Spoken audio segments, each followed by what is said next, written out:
بەهۆی بەردەوامی شەڕ و پێکدادانەکانی نێوان سوپای ئیسرائیل و حەماس لە غەزە تا دێت دۆخی مرۆیی خراپتر دەبێت و منداڵانیش بوونە تا گەورەترین قوربانی.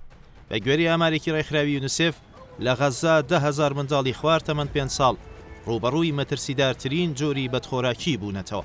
ئەوان پێویستیان بە خۆراک و چارەسەری خێرا هەیە.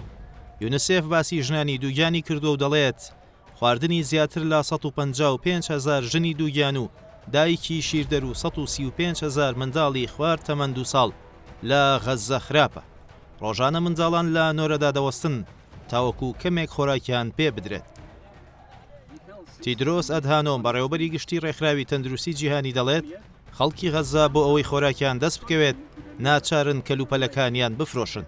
ئەو دەڵێت دایکان و باوکان ئەگەر بیانەوێت منداڵەکانیان برسی نەبن دەبێت خۆیان برسی بن.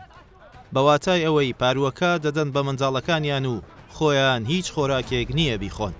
سەرباری هێرشە بەردەوامەکانی ئیسرائیل بۆ سەر غەزە منداڵان و ژنانی دووگیان و شیردەر و کەسانی بەسەڵات و زۆرترین مەترسیان لەسرە. ڕێکخراوی تەندروستی جیهانی و هاوبەشەکانی داوا دەکەن بە پەلا خۆراک و پێداویستیەکان بگەیەندرێنە دەستی خەڵکەکە.